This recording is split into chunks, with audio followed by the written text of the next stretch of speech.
প্রথমত হলো যেটা বাংলাদেশের সেনাবাহিনী, যে গৌরবোজ্জ্বল সেনাবাহিনী, যেটা স্বাধীনতার সংগ্রামের মধ্যে দিয়ে যেটার জন্ম হয়েছে। শহীদ রাষ্ট্রপতি জিয়াউর রহমান যখন বলছেন আই রিভোল্ট, তখন এই সেনাবাহিনীর জন্ম হয়েছে। এই সেনাবাহিনীর জন্মদাতা শহীদ রাষ্ট্রপতি জিয়াউর রহমান।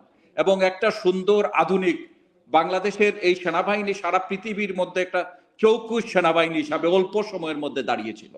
এবং বিগত দিনে সেনাবাহিনীর মর্যাদাকে, সেনাবাহিনীর যে স্পিরিট, যেটা সেনাবাহিনীর যে কার্যকলাপ, এগুলোতে প্রত্যেকটা জিনিসে প্রশ্নবিদ্ধ করা হয়েছে।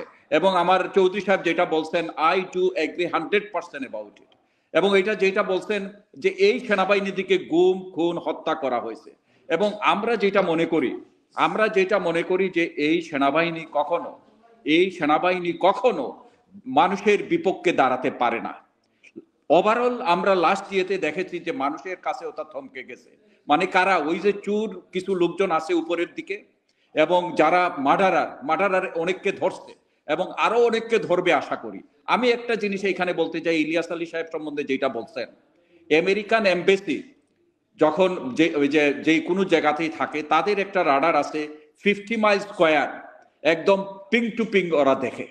আজকে আমি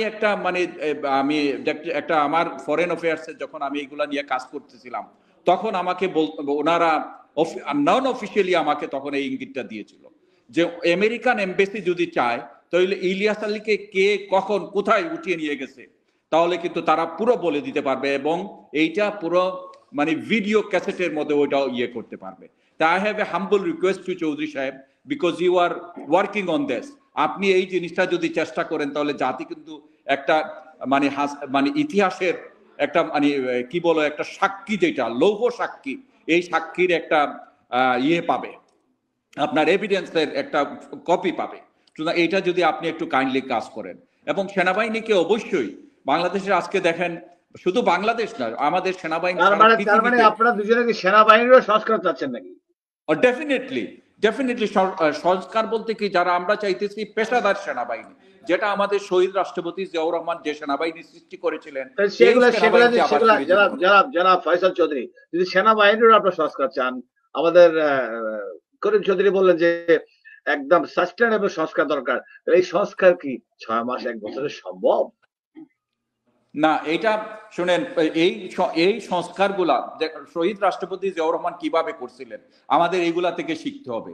এই যে সংস্কার, এটা হলো অনগোয়িং প্রসেস।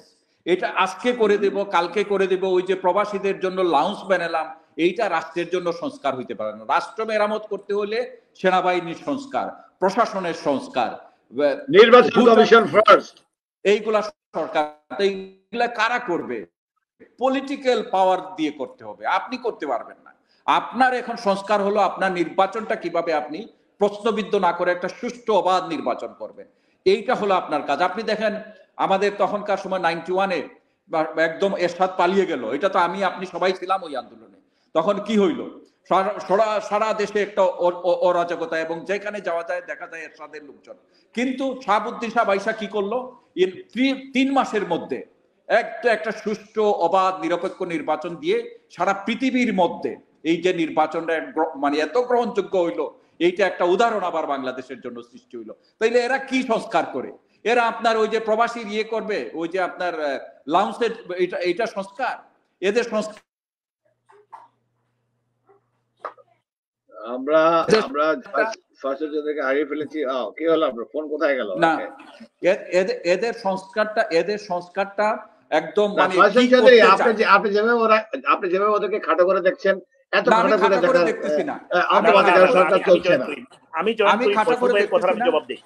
আমি খাটো করে দেখতেছি না। আমি তাদের অ্যাক্টিভিটিসটা কি অ্যাক্টিভিটিস আমি এটা দেখতে। না, আপনি বারবার বলছেন প্রবাসীদের। আপনি প্রবাসী না, আমি প্রবাসী না। প্রবাসী need some service in Bangladesh. হাজার ঘন্টার পর ঘন্টা, দিনের পর দিন, আমরা বছরের পর বছর আমরা লাঞ্ছিত হয়েছি। প্রবাসীদের আপনারা কথা শুরু করেছেন, প্রবাসীদের নাও, প্রবাসীদেরকেও একটা সুন্দর সম্মান দেওয়া প্রয়োজন। না, এটা তো রাষ্ট্রীয় সংস্কার হইতে পারে না। আই ডু রেসপেক্ট, আমি একজন প্রবাসী, এটা তো রাষ্ট্রীয় সংস্কার হইতে পারে না। রাষ্ট্রীয় সংস্কারটা কি? এই যে রাষ্ট্রীয় সংস্কার তো হইতে পারে না। This is my point. আপনাকে আজকে করিম চৌধুরী প্লিজ রেসপন্স করেন। রাষ্ট্রীয় কোনটা? এরশাদের 9 বছরের স্বৈরাচারের সময়ে প্রশাসনকে এইভাবে দলীয়করণ 100% করে নাই। এরশাদ শুধুমাত্র তার জাতীয় পার্টির বা জাতীয় ছাত্র সমাজকে নিয়োগ করে পুরো প্রশাসনকে সাজায়নি। যেইভাবে এই স্বৈরাচারিণী দেশদ্রোহী খুনি হাসিনা সরকার যেটা করেছে, পুরা বাজার কমিটির পিয়ন থেকে শুরু করে এই কথাটা আমি নিতে পারলাম না আপনার কাছ থেকে, বুঝছেন? Let me finish it please. Faisal bhai, let me finish it. You can say a lot, no problem, but let me finish it. যেই 9 বছরে প্লিজ ফয়সাল ভাই ইয়ারা ডিস্টার্ব করতেছে। ফয়সাল চৌধুরী করিম চৌধুরীকে বলতে দেন। সব জায়গাতে ওর লোক বসাইছিল, সব জায়গাতে বসাইছিল। জি বলেন, একটু বলতে দেন। না ওই যে প্রবাসীদের আমি খাটো করতে না, ওনাকে বলতে আপনার কাছে আসছে, আপনার কাছে আসছে। আচ্ছা, 9 বছরে এরশাদ সরকার আপনার সংবিধানকে এতভাবে চেঞ্জ করে নাই, অ্যাবিউজ করে নাই, এবং তার দলীয় পান্ডা দিয়ে প্রশাসন সাজাতে পারে নাই, বিচার বিভাগ সাজাতে পারে নাই। আপনার মনে আছে আমাদের রাজনীতিবিদদের যখন ধরে নিত, আমরা হাইকোর্টে যেতাম, হেভিয়াস কর্পাস রিড করতাম, আমরা মুক্তি হয়ে চলে আসতাম। এখন তো আপনারা ধরে নিয়ে সাহেব গর্তের ভিতরে ঢুকাই রাখছে গত 17 বছর ধরে আপনাদের নেতা কর্মীদেরকে, আপনাদের লোকজনকে, সাধারণ মানুষকে, যেই তার বিরোধিতা করেছে। অতএব এখনকার পরিস্থিতি যেই পর্যায়ে গেছে, সেটা দিয়ে শাহাবুদ্দিন সরকারের মতো হঠাৎ করে একটা লাঠি চরকি ঘুরিয়ে সবাইকে হাতে নিয়ে এসে 3 মাসের ভিতরে নির্বাচন আশা করা ঠিক নয়। গত 17 বছরের যে জঞ্জাল তারা ক্রিয়েট করেছে, স্ট্রাকচার তারা যে সৃষ্টি করেছে, গ্রামের বাজারের একটা পিয়ন থেকে, স্কুলের একটা পিয়ন থেকে শুরু করে বিচার বিভাগের সুপ্রিম কোর্ট পর্যন্ত সবকিছু যেভাবে নিয়ন্ত্রণ করেছে, এমনকি আপনি দেখেছেন যে কোনো কিছু প্রধানমন্ত্রী বলতো সুপ্রিম কোর্টে সেটাই রায় হতো। রায় হয়েছে যাবজ্জীবন, অর্ডার আসছে সুপ্রিম কোর্টের উপরে মৃত্যুদণ্ড, সেটাই হয়েছে। মানে বিচার বিভাগ, এক্সিকিউটিভ বিভাগ, লেজিসলেটিভ বিভাগ সবকিছুই এক জায়গায় বন্দী হয়ে গিয়েছিল। সেই গণভবনের অর্ডার ছাড়া কিছুই হতো না। এমনকি প্রেসিডেন্ট পর্যন্ত ইউজলেস অথরিটি পরিণত হয়েছিল। আমি যেটা বলতে চাইবো, আপনার সাথে এগুলোতে আমি একমত 100%। আপনার আর আমার দলও কিন্তু ক্ষমতায় ছিল, সাস্টেইনেবল করে নাই, বরঞ্চ ব্যস্ত ছিল শুধুমাত্র উন্নয়ন নিয়ে, জনগণের কাজ নিয়ে, যে solution, fair election, human rights, যারা জনগণের নির্বাচন করবে, কে হবে নেতৃত্ব, এবং আপনারাই যদি এটা সেদিন করে যেতেন। আমরা আসছি, আমি আবার আসছি, আমাদের 7-8 মিনিট সময় আছে, আমরা একটা ছোট্ট করে প্রোগ্রাম করছি আজকে। আমি আগে বলেছি 40 মিনিট ইনস্টেড অফ 1 আওয়ার। আমি বলছি যে আপনি আসলে একটা ঘোষণা দিয়ে দেন, তারপর আপনি যেটা ধরছিলেন ফয়সাল চৌধুরীর সাথে আপনারা সমন্বয় করে বলছেন, তারপর ওনাকে একটু ফয়সাল চৌধুরী আপনার নেটওয়ার্কটা একটু ডিস্টার্ব করছে, আপনি একটু খেয়াল করে নেন, কথা খুব বাউন্স হচ্ছে। আসলে একটা ঘোষণা দিয়ে দেন এখন কি ওই বাবু ভাই, আমি একটা যে প্রোগ্রামে আপনাকে বলছি, হ্যাঁ বুঝছি, বাট আপনার ডিস্টার্ব করছে, স্যাটেলাইট টিভি চলতেছে, তো it need to be clear, otherwise খুব অনুষ্ঠান নষ্ট হয়ে যাবে। আচ্ছা, ধন্যবাদ। Alliance of South Asian American Labor, আপনি বেরিয়ে আবার ঢুকেন ফয়সাল চৌধুরী, আবার ঢুকেন, আপনার নেটওয়ার্কটা খুব ডিস্টার্ব করছে, বেরিয়ে আবার ঢুকেন। আচ্ছা, alliance of South Asian American labour আসাল গত 17 বছর ধরে আমেরিকার নিউ ইয়র্ক স্টেটে যে সম্মেলন করে আসছে, এটা নিউ ইয়র্ক বেসড একটা main stream politics representing south Asian American, এবং সেই ক্ষেত্রে আমেরিকান কর্মজীবী মানুষদের আমরা যে অধিকার সম্পর্কে সচেতন, আমাদের কমিউনিটির সাপোর্ট নিয়ে আমরা কাজ করে যাচ্ছি গত 17 বছর ধরে। আমাদের 16টা ন্যাশনাল কনভেনশন হয়েছে নিউ ইয়র্কেই, এবং সেই ক্ষেত্রে আপনারা দেখেছেন somewhere between 50 to 65 elected official federal level, congressmen, US senators, governors, attorney generals, that kind of high officials of this country, they participated.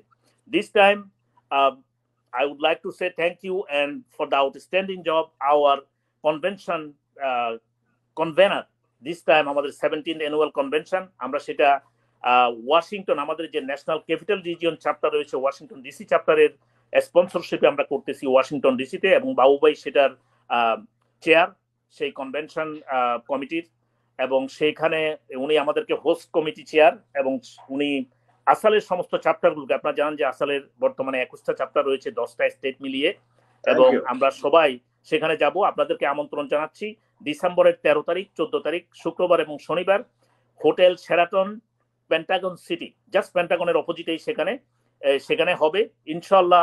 অসংখ্য বন্ধু, রাজনীতিবিদ আমেরিকার, including US senators, congressmen, governors, labor secretaries, foreign secretaries, they will join there.